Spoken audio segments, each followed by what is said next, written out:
Welcome back, everyone. Another episode, Hip Hop Evolution. We're back at it. Yes, we are. Season 3, Episode 3. How you been, Dakoda? I'm doing really great, buddy. Feeling on top of the world. How about you? That's what I like to hear, man. I'm feeling good too. No, that's really good. Yeah. This was another great episode, but maybe before we jump into it, let's do our homework from Season 3, Episode 2. That's right. Yeah, what were your 2 recommended songs from last week? Yeah, so my 2 recommended were Notorious B.I.G. Come On and Jay-Z Feeling It. Ooh, I like that, man. I like that. Which one do you want to start with? Let's start with yours first, and then Sure. we'll get to mine. Let's get into it. So, alright, let's start with Come On. Like, that to me, that song is just one of those ones that anybody can get into, you know what I mean? That comes on at a party, and you must have, like, at least, I don't know, at the places I hang out anyways, there's at least a few people that can rap along with that, right? Yeah.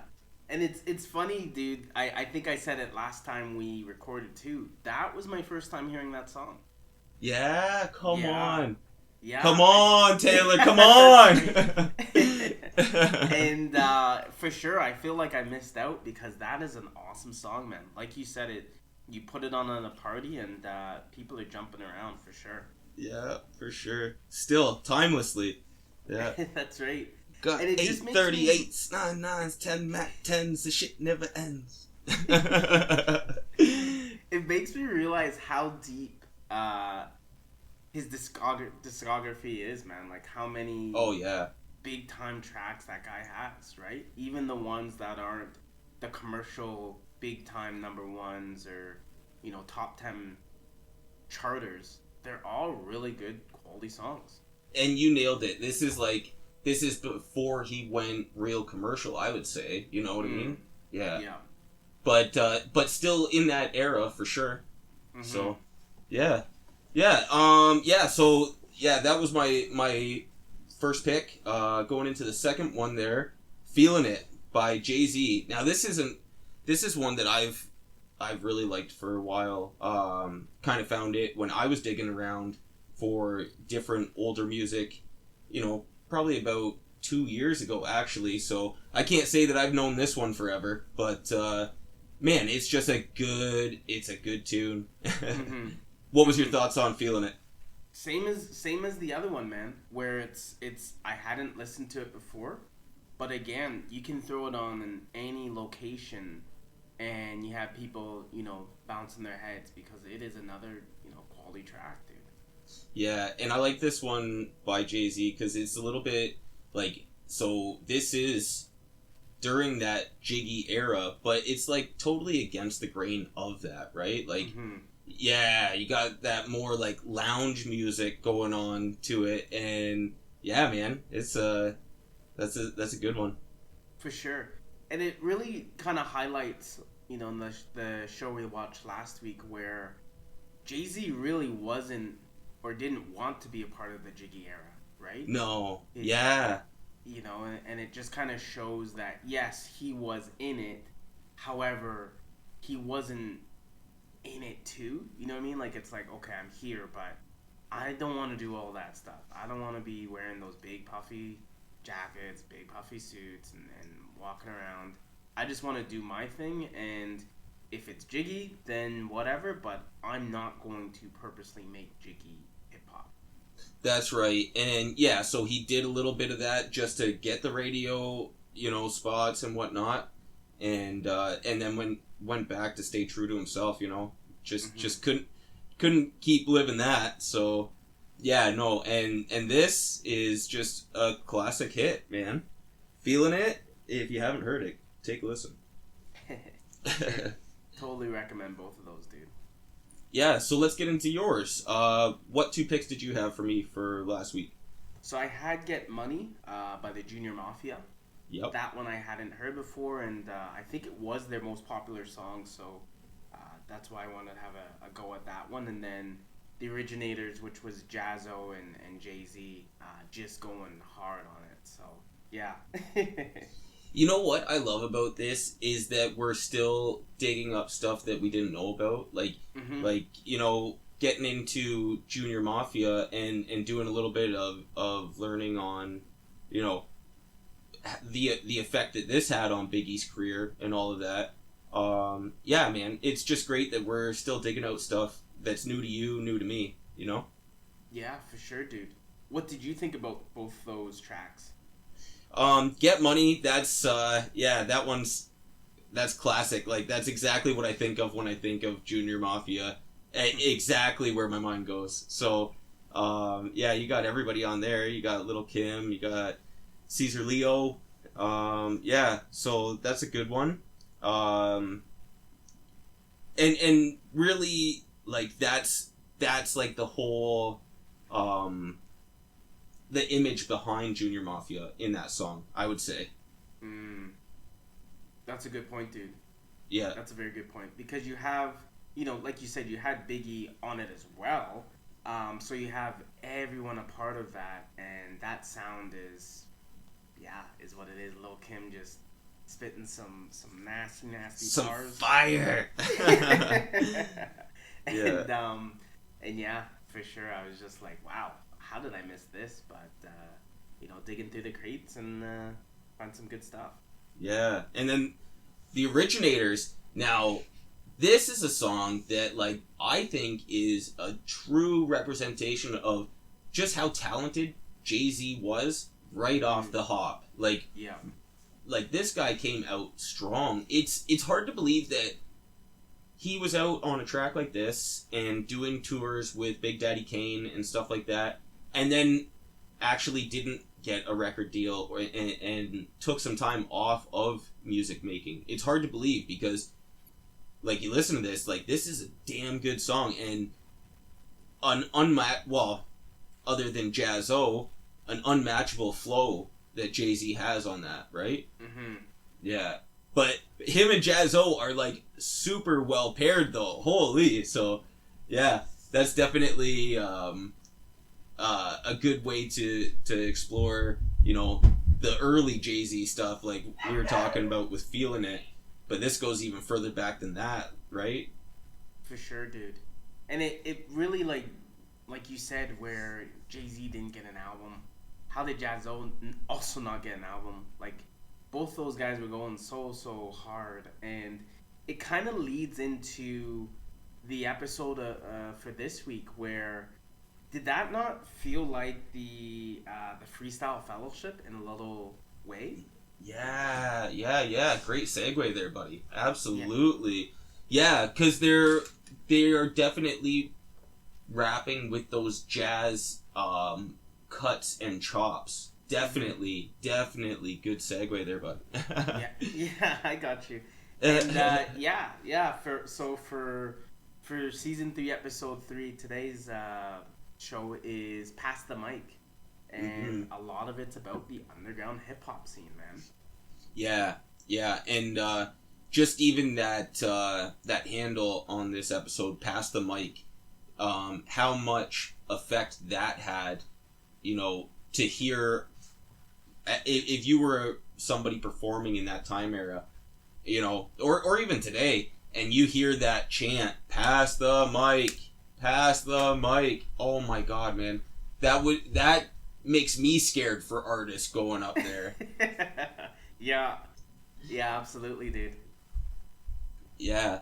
So, our episode starts in the Jiggy era. We were just talking about that a little bit, right? Mm-hmm. Over monetized to commercial, we got Puff Daddy, and he's doing his thing, and, just throwing it in their faces, everybody, like, I'm here, I'm making money, and this is what I'm doing. And New York kind of, in the sidelines is like, but that's not what it's all about, right? Mm-hmm. Take us back to Washington Square. That's right, dude. And Washington Square Park, where the people who aren't down with the jiggy era and want to get back to kind of the roots of hip hop, now we're going to New York in the park and just rhyming, right? It's kind of a really cool concept. Hey, it's a great way to take it back. Yeah. Yeah. And a great way to craft and hone your talent too, right? Yeah. We talk about competition and being, getting better through competition, not necessarily to... For sure. Yeah. You need someone better than you so you get better, and then that in turn makes someone else better, and it's just a cool concept. And of course, like all good things, they come to an end, dude. What did you think about, Washington Square Park, Greenwich Village, and Mayor Giuliani coming in and saying, "You guys can't be here"? Yeah, that's something different, man.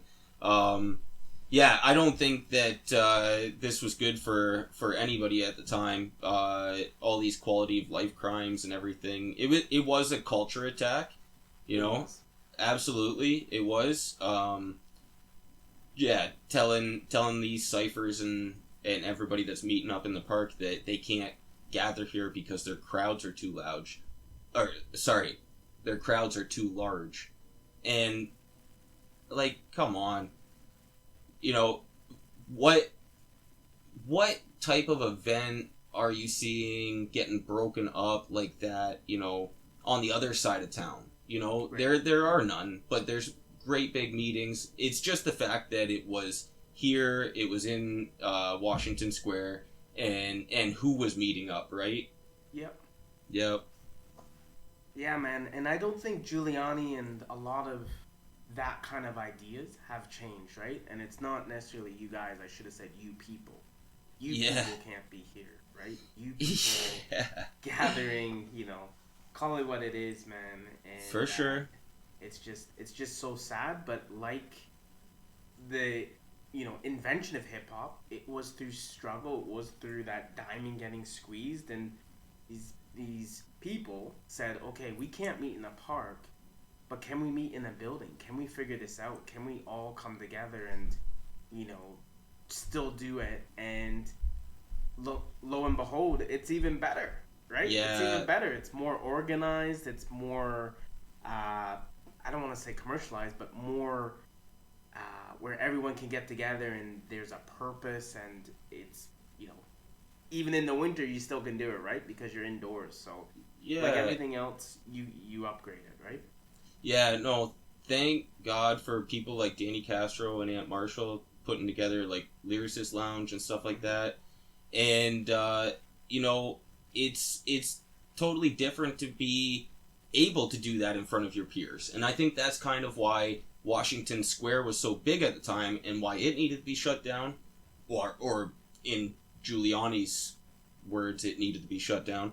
And that's it. So, when it goes underground and it goes into these lyricist lounges and stuff like that, everybody still has an opportunity to perform in front of their peers, and that's where skill is getting honed, sharpening teeth, and that's where the best stuff comes out of, man, because you can't hide behind poor talent in a room full of talent. You know what I mean? Mm-hmm.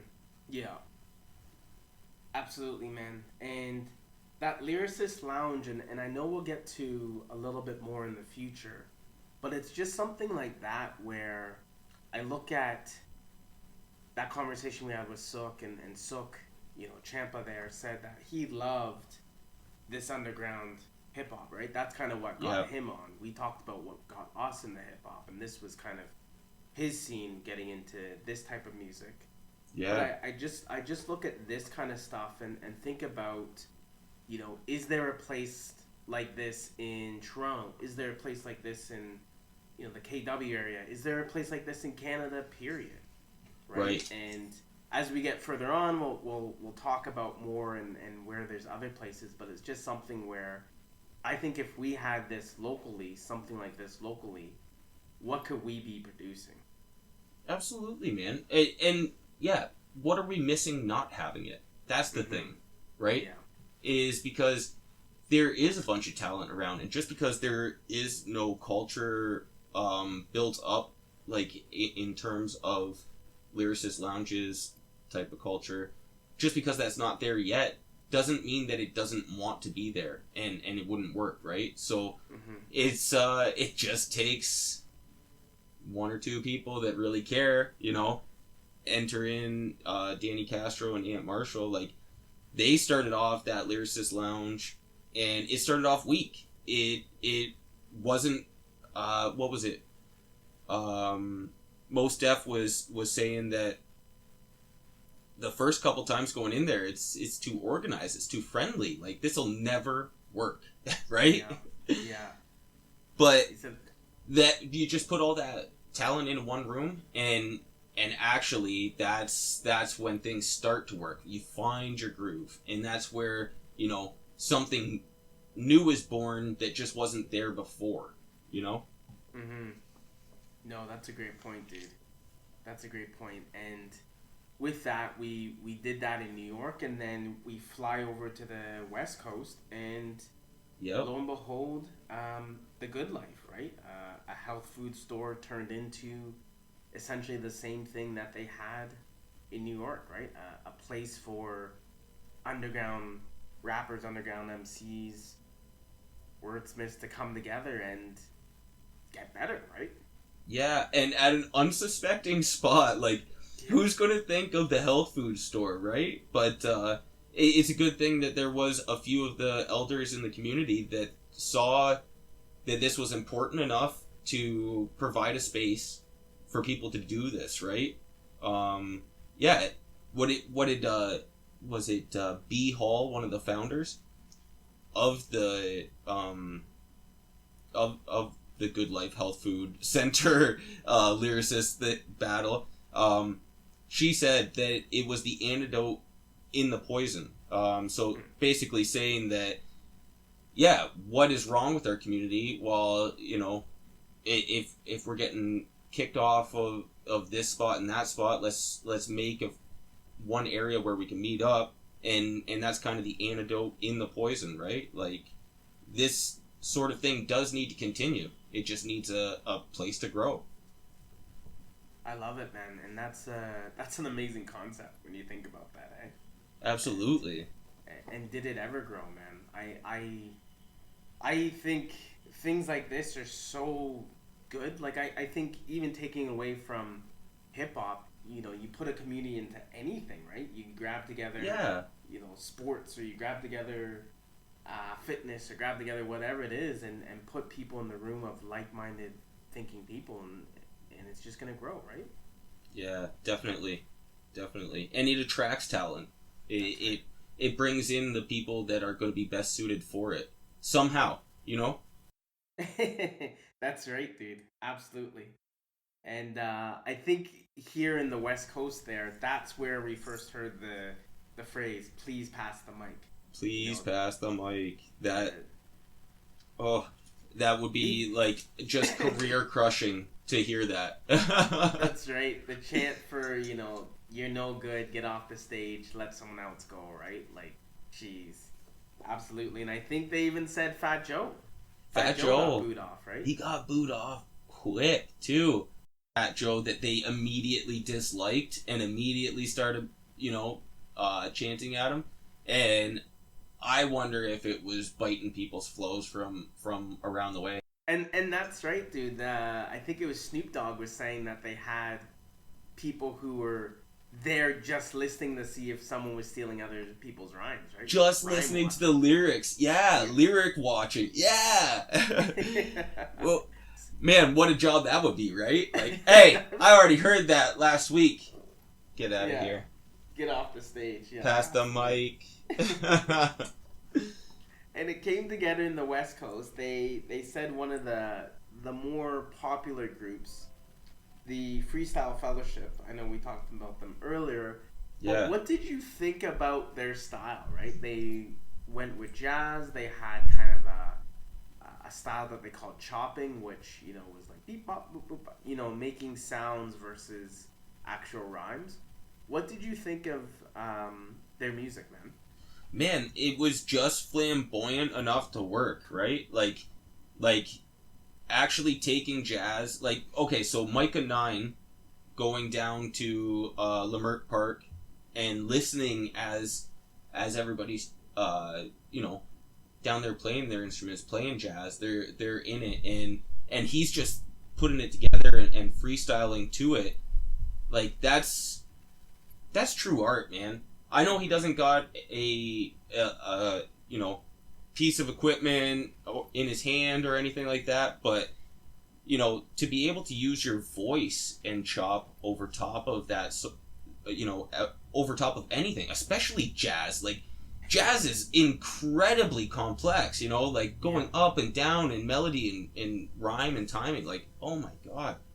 Yeah, no, I think it's incredibly talented, man. And yeah, definitely those patterns and flows. You can see that a lot in music today, even still, with stuff like Migos and stuff like that. The it's a washed out version now of what it once was, in my opinion. But that doesn't mean that the talent's not there to be rediscovered, right? No, that's for sure, dude. Absolutely. And you could even make a point that this kind of stuff happened, you know, back in the 40s as well, right? When jazz and Miles Davis and you know, had people speaking to it, mainly poems. But it's the same thing where, what an incredibly difficult thing to do, like you said, right? Jazz, the whole thing about jazz is it's creativity, it's flow, it's what you feel. It's not necessarily a written down thing and you have to follow step by step and this line. You know, it's what you feel, and sometimes you go for a solo, sometimes you don't, you know, and to be able to still think of things, still match that, and still make sense, insane. Yeah. Absolutely insane. Yeah, definitely, man. To think as quickly as that's all changing, wow, you know, that's talent, man. For sure, dude. And maybe that's one of the reasons why, you know, they got so much respect and love in the game.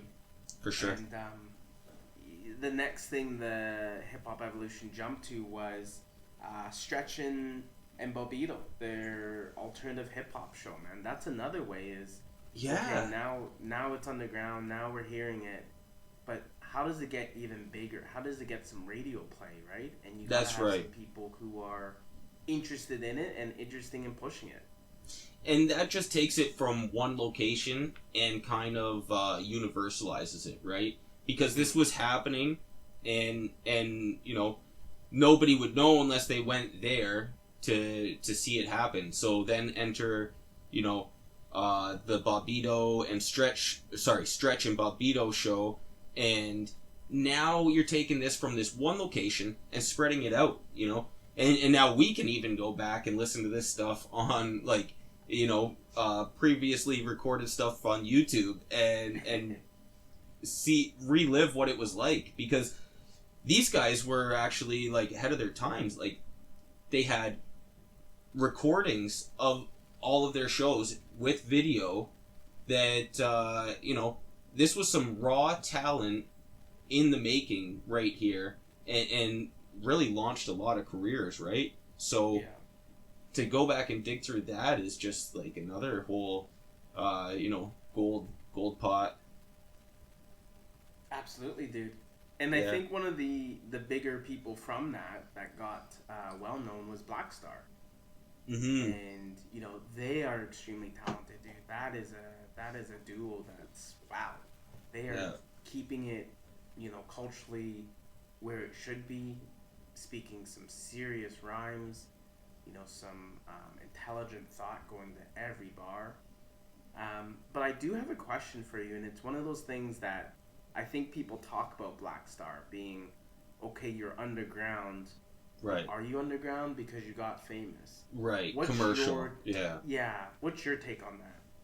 Well, it's hard because I think anytime you get recognized, people want to put it down as commercialized, right? And sure, they were making their money off of putting out their music. For sure, there was a version of commercialization there. But again, I think that these things these trends and everything come out of necessity, and Mos Def and Talib Kweli, like, they were bringing the underground to mainstream. So yeah, it's hard not to confuse that with commercialization, but also, like, they were returning it back to the roots of hip hop, right? Mm-hmm. Like, that's what it's about.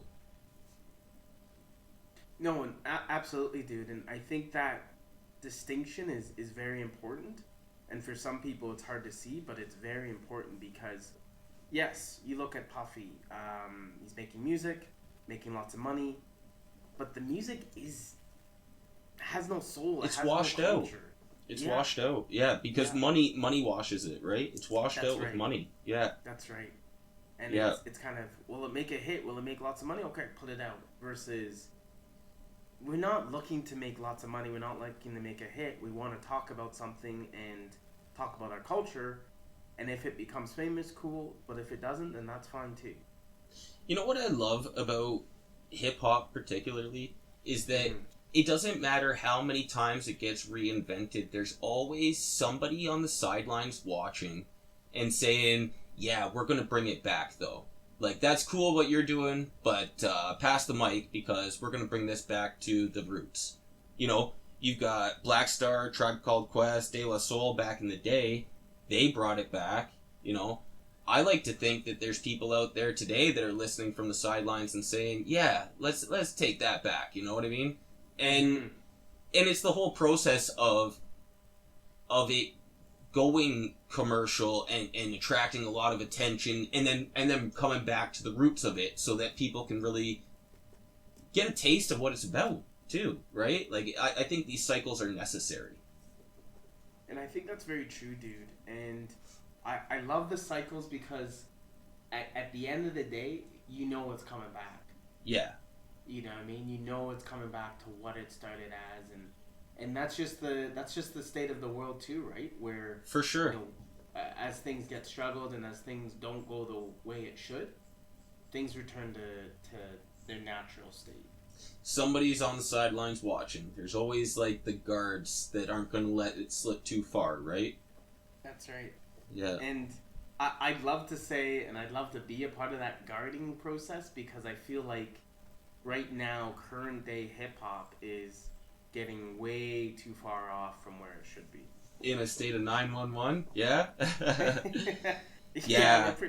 We're pretty close to some, CPR needed to be done, so. There's definitely those artists out there, though, that are watching and they're like, no, we gotta take this back to the roots again. Like, I like to use Logic a lot in this argument because I think that he has definitely studied the craft. He paid attention to some of the greats that did it, like, the Wu-Tang, some of the best ever to do it.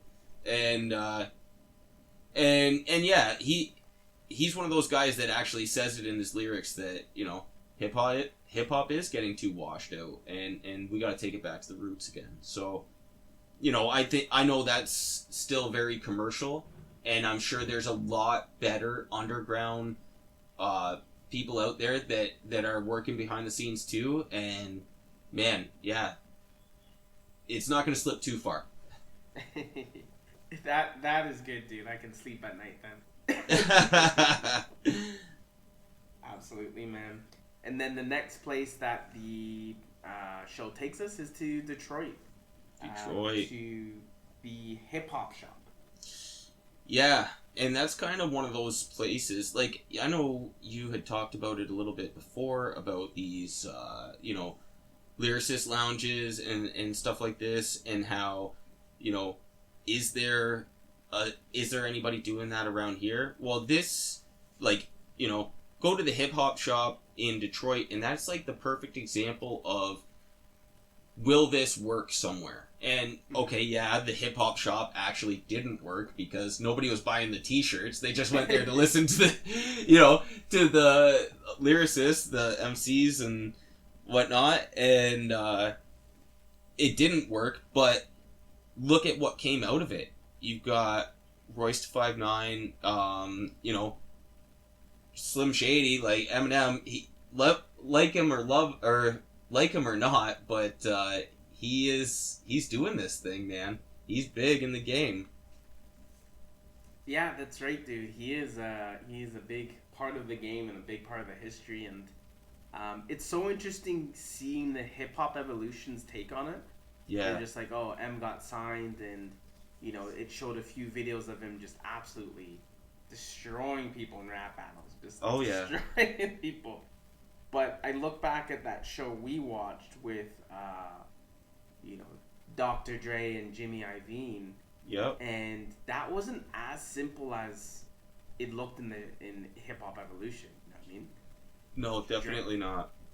Dre and them were both kind of close to, I don't want to say calling it quits, but both of them, had a lot of stuff on their plate, and if it didn't work, who knows where they would have been. But right, because Dr. Dre, he was essentially putting everything into that working, right? Like, if that didn't work for him after the whole collapse of,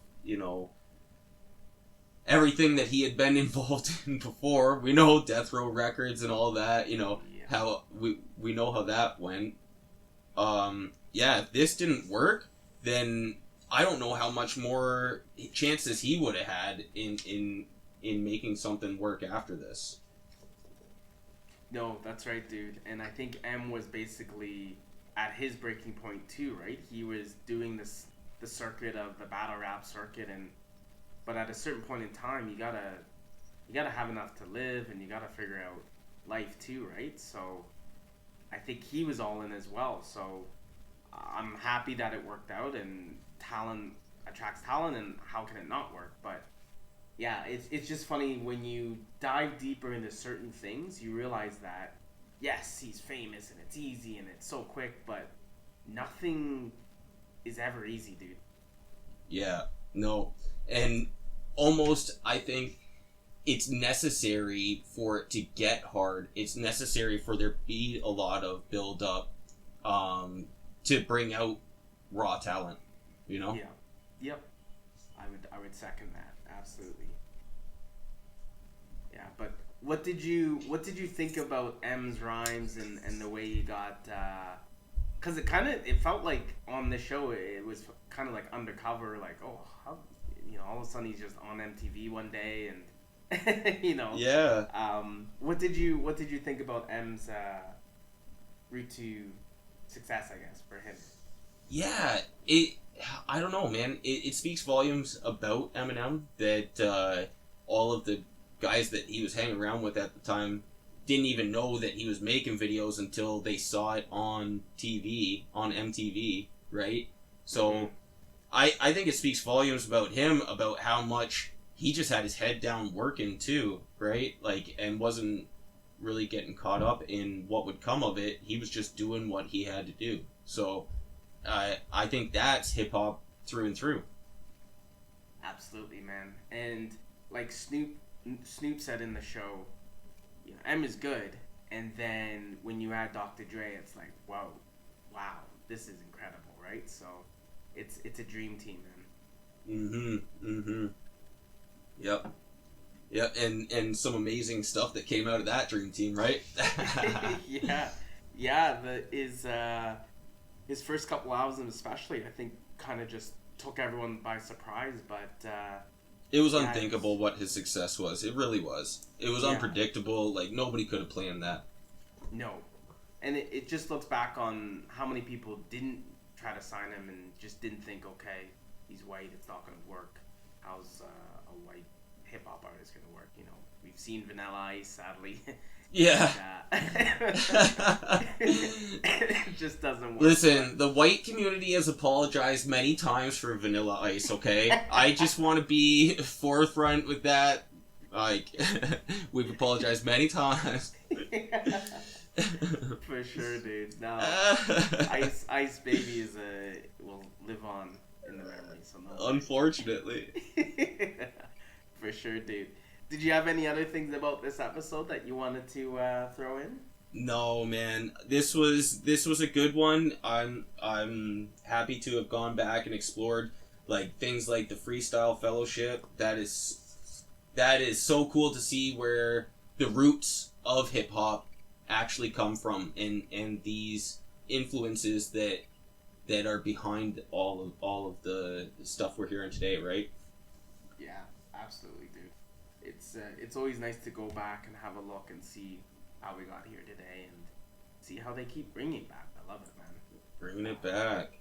So I guess we need some suggestions for listening music, eh? Do you have any picks in mind for this week? I do, yeah. So I have two. So the first one I'm going to do is Black Star. I'm going to do Definition.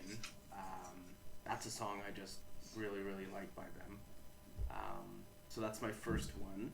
And the second one I'm going to do, because LP, for me, was a part of that underground success in New York too, right? So I'm going to do Run the Jewels, which is LP, and I'm going to do the song Run the Jewels. Okay. So, yeah, those are my two picks. I haven't heard Run the Jewels in a while now. Like I want to say a couple of years. So it's gonna be nice to go back to that and just kind of see where he went to where he is now. And yeah, should be a nice sight. How about yourself? You got a couple? Yeah. In your head there? Yeah. So I was thinking, I'd like to dig into like Micah 9 a little bit more as an artist, and so one that I am unfamiliar with, so I'm just throwing it out there just as I'm learning about it, is Park Bench People by Micah 9. So I'm gonna use that as my first song, and then my first pick, and then Eminem Infinite. And this is taking it back to before Eminem's record deal, too. So that should be a good one, too. Okay, so I don't know that one. So that should be a lot of fun to listen to. Yeah, buddy. When Chad was interviewing Supernatural, like when he was talking about the Washington Square Park there, Supernatural just did a flow off just meeting him. You know what I mean? Yeah. Like, I just look back at how many unknown rappers and underground rappers that had so much talent, so much skill, and yeah, the underground movement's something special, man. Absolutely. Yeah, we could spend a lot of time in that. No, absolutely. So we got our two songs each. I'm excited to listen to both of yours. Hopefully both of mine aren't duds. No, this is gonna be good, bud. Yeah, I'm excited, man. Yeah, it should be really good, and then we'll come back with everyone with Season 3, Episode 4. Holy smokes, we're almost on Season 4, man. We're getting through this, man. We're going to have to look at what's next. That's right. We're flying through it, man, and working with you has been a lot of fun, so it's even faster than that, right? Always a pleasure, buddy. Absolutely, dude. All right, thanks again, and we'll see everyone later. All right, signing off.